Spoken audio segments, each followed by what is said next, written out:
반갑습니다. 평범한 18년차 월급쟁이 여러분들의 동네형 화유준입니다.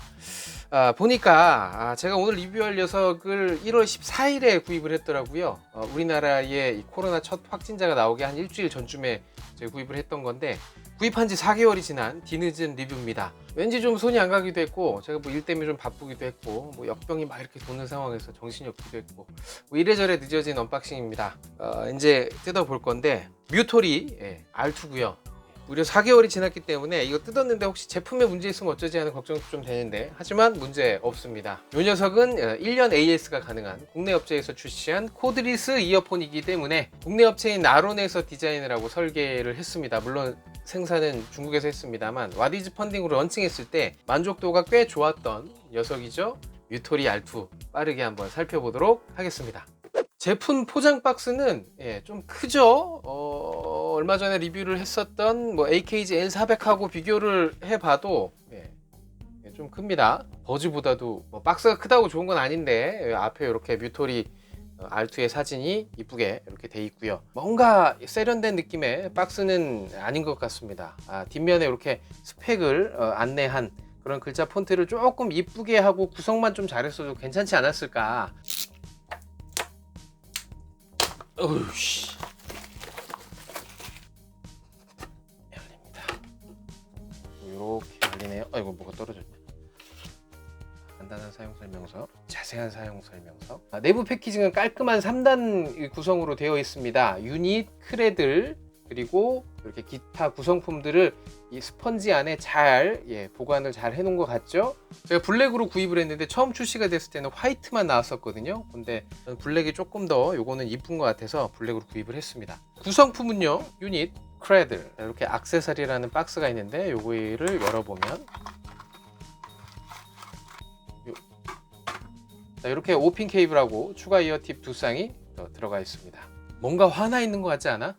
유닛은 그냥 한눈에 봐도 굉장히 큰 부피감이 좀 느껴지거든요. 제가 최근에 리뷰했던 녀석 중에 조금 크다고 생각했던 게 AKG N400인데, 요거하고 비교를 해봐도 뭐 크기만 이렇게 보더라도 엄청나게 큰 걸 확인하실 수가 있죠. 자, 이렇게 뮤토리라고 이쁘게 로고가 쓰여져 있는 이 하우징 부분은 버튼식으로 되어 있는데요. 모양 자체가 사람의 귀 모양하고 비슷하게 그렇게 만들었다고 하죠. 물방울 모양 같은 그런 느낌이기도 한데, 어쨌든 유닛 자체가 크고 보시면 노즐이 좀 길죠. 요거는 착용을 했을 때 사람의 귓구멍의 깊이와 크기에 따라서 굉장히 착용감의 호불호가 갈리지 않을까. 자, 마이크 같은 경우에는 이렇게 보시면 요 안쪽에 이렇게 달려 있습니다. 입하고 가장 가까운 쪽으로 이렇게 달려 있긴 한데, 유닛당 마이크가 하나밖에 없어서 통화 품질은 그렇게 크게 기대가 되지 않는 부분이에요. 바깥쪽으로는 LED 인디케이터가 이렇게 있고요. 그리고 이 긴 노즐 끝에 부분은 이렇게 금속 필터로 예쁘게 마무리가 된 걸 확인하실 수가 있죠. 그리고 흰색 제품 같은 경우에는 반투명 이어팁을 쓰는데, 요거는 그냥 검은색 적당한 탄성을 가지고 있는 박공기 모양의 이어팁입니다. 자, 크레들 역시 부피가 꽤 있습니다. 한 손으로 잡았을 때는 요런 느낌. 블랙 제품 같은 경우에는 스크래치를 뭐 크게 걱정할 필요는 없을 것 같아요. 만졌을 때 좀 보돌보돌한 그런 느낌이고, 힌지 같은 경우에는 이 플라스틱 힌지가 쓰여져 있는데 그렇게 뭐 열고 닫히는 느낌이 굉장히 뭐 고급스러운 그런 느낌은 들지가 않고요. 덜렁거리진 않아요. 이렇게 각도가 잡혀져 있는 모습을 확인할 수가 있는데요. 자, 앞쪽에는 LED가 이렇게 두 개가 있죠. 요거는 유닛의 충전 상태를 알려주는 거고요. 뒤쪽에 LED가 하나 더 있는데, 요거는 크레들의 충전 상태를 알려줍니다. 유닛과 크레들 간의 자력은 굉장히 강하고 뭐 그런 느낌은 아닌데, 잘 고정이 돼 있고 흔들어도 떨어질 것 같은 느낌은 안 드네요. 뚜껑 안쪽에 보면 유닛 모양으로 이렇게 맞춰져 있는 부분이 있어서 뭐 잘못 꽂아가지고 이렇게 닫았을 때 충전이 안 된다든지, 뭐 흔들고 다니다가 충전이 해제가 된다든지 하는 일은 발생이 안 될 것 같습니다. 크레들의 크기는 가방 없이 주머니에 넣고 다니기는 조금 부담이 있을 것 같고요. 이 크레들의 이제 디자인적인 특징은 이렇게 가죽 스트랩이 달려져 있다는 부분인데, 이 가죽 스트랩을 뭐 이렇게 손에 걸고 다니면 되나? 유닛하고 이 크레들의 전반적인 만듦새는 깔끔합니다. 뭐 참신한 디자인은 아니지만 크게 호불호를 안 타는 그런 보편적인 합리적인 외관 디자인을 가지고 있는 것 같고요. 자, 이제 이 녀석의 스펙을 한번 살펴볼 건데 그냥 이것만 딱 보면 재미가 없으니까 비슷한 가격대의 다른 이어폰, 제가 바로 전에 리뷰했던 녀석인데요. 펜톤 TSX QCC 이 모델하고 스펙적인 비교를 그냥 한번 해봤습니다. 자, 여기서 이렇게 쭉 보시면 눈여겨볼 장점은 이 녀석은 무선 충전을 지원을 한다는 거예요. 요건 지원 안 합니다.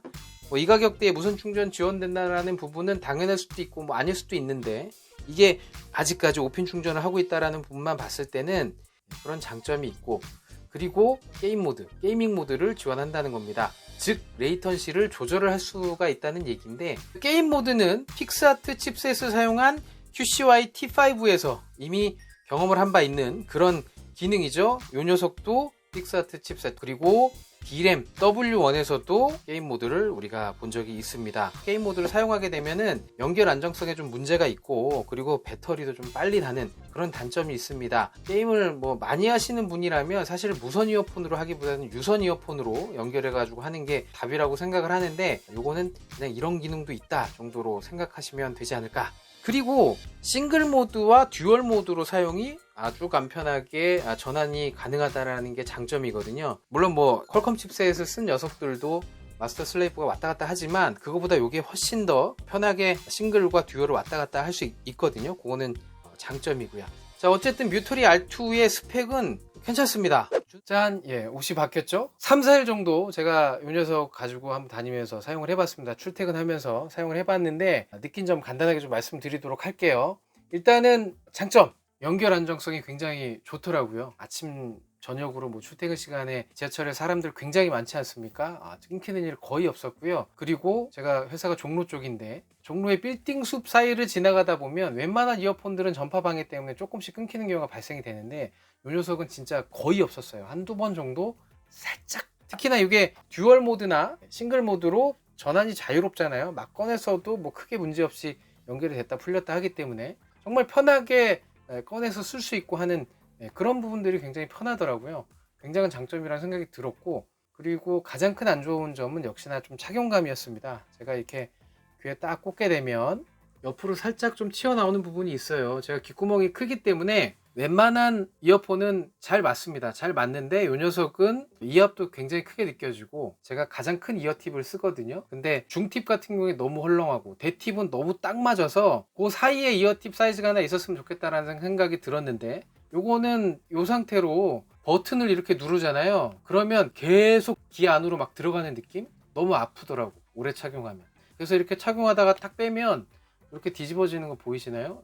그게 제가 생각한 가장 큰 단점이었습니다. 사운드 같은 경우에는 그래핀 드라이버가 사용이 됐다고 해서 처음에는 굉장히 밝은 소리를 들려주지 않을까라는 선입견이 좀 있었거든요. 딱 들었을 때는 어떤 느낌이었냐면 굉장히 부드럽다, 포근하다 라는 느낌을 받았습니다. 그리고 최대 볼륨이 굉장히 뭐 크거나 하진 않고요. 적당한 정도까지 최대 볼륨이 딱 올라가는데, 특별히 강조된 음역대가 뭐 없어서인 걸 수도 있어요. 고음 같은 경우에는 쭉 뻗어주는 느낌이 좀 부족하다. 전반적으로 플랫한 그런 사운드를 들려주긴 하지만 반대로 좀 심심하게 느껴지는 분도 계실 수가 있겠다 라는 생각이 들었어요. 그리고 스테이지는 조금 좁게 느껴지는 편이고, 화이트 노이즈는 웬만한 아웃도어에서 사용하실 때는 화이트 노이즈 때문에 크게 신경 쓸 정도는 아니라는 생각이 들었고요. 동영상 레이턴싱 같은 경우에는 유튜브나 넷플릭스 영상을 보실 때는 그냥 일반 모드, 음악 모드로 놓고 들으셔도 레이턴시가 크게 느껴지지 않았고, 다만 이제 네이버 같은 곳에서 영상을 볼 때는 확실히 게이밍 모드로 했을 때 레이턴시가 확 줄어드는 게 느껴졌습니다. 근데 뭐 이걸로 배틀그라운드 같은 게임 하는 거는 조금 부족해 보였고, 그냥 간단한 캐주얼 게임이나 리듬 게임 이런 것들은 즐기시기에 괜찮지 않을까라는 생각 들었습니다. 어쨌든 뭐 결론적으로 음악이나 동영상 감상 그리고 게임까지도 그냥 무난하게 즐길 수 있는, 막 꺼내 쓰기 편하고 막 가지고 다니기 편한 그런 녀석이다. 여보세요? 응. 뮤토리 R2로 내가 전화를 하고 있어. 지금 내 목소리가 잘 들립니까? 조용한 데서는, 통화하는 데는 문제가 없다. 자, 지하철 소음을 내가 지금 듣고 왔는데, 내 목소리가 잘 들리나? 아니, 내가 되게 크게 얘기해야 되나? 크게 얘기해도 묻혀. 크게 얘기해도 그죠? 뱃삼에! 뱃삼에! 통화 품질은 뭐 이거 제가 집에서 처음에 뜯어보고 바로 녹음을 한번 해보았던 건데 유닛에 마이크가 하나밖에 안 달려 있다 보니까 조금 힘들 것 같아요. 그래서 녹음된 통화 목소리 한번 들어보시고 판단하시면 될 것 같습니다. 자, 지금까지 뮤토리 R2 언박싱하고 간단하게 한번 살펴봤습니다. 자, 이 녀석은 만원짜리 5장도 안 되는 가격으로 구입할 수 있는 코드리스 이어폰, 그 수많은 이어폰 중에 그래도 리스트에 한번 담아놓고 구입을 고려해야 될 만한 녀석이 아닌가 라는 생각이 드는데요. 일단은 국산 제품입니다. 1년 동안 AS에 큰 문제가 없다라는 얘기가 되겠죠. 내 과실이 아닌 문제가 발생했을 때는 바로 교환이 가능하기 때문에 이 부분 굉장히 메리트다 라는 말씀 드리고 싶고, 유닛이 조금 큰 느낌은 있습니다만 디자인적으로도 준수하죠. 가지고 다니는데 큰 문제가 없습니다. 이 가죽 스트랩 디자인적인 어떤 포인트도 있고요, 스크래치도 잘 안 나는 그런 재질, 그리고 무엇보다 이 탄탄한 사용 편의성까지, 이 녀석은 진짜 막 가지고 다니기에는 딱 좋은 녀석이다. 근데 역시 조금 고민해야 할 포인트가 있죠. 바로 유닛의 사이즈, 이 부분은 고려를 좀 하셔야 될 부분일 것 같습니다. 내 귓구멍이 조금 작다, 그리고 웬만한 이어폰이 내 귀에 착용하는데 조금 불편함이 있다 하시는 분들은 착용이 그렇게 쉽지 않을 수 있고, 착용이 된다 하더라도 이렇게 했을 때 안 이쁘게 이렇게 착용될 수도 있다는 부분 한번 체크를 해 보셔야 될 것 같거든요. 그 부분만 제외한다면 가성비 코드리스 이어폰으로 손색이 없는 그런 녀석이다 라는 말씀 드리고 싶습니다. 자, 끝에 말이 조금 길어지긴 했는데 오늘 영상은 여기까지고요. 다음번에도 제가 5만원대 이어폰 리뷰를 하려고 했는데 급하게 궁금해서 구입한 녀석이 하나 있습니다. 바로 좀 전에 도착을 한 녀석인데 QCY T6예요. 제가 사실 QCY 얄미워 가지고 별로 이렇게 썩 좋아하진 않거든요. 그래서 최근에 나온 신제품들 관심이 없었는데 요거는 이렇게 귀에 거는 그런 모양으로 착용이 되는 거라서 좀 궁금해 가지고 구입을 했습니다. 다음 시간에는 이 녀석의 리뷰로 돌아오도록 하겠습니다. 자, 부족한 영상 시청해 주셔서 감사드리고요. 안녕.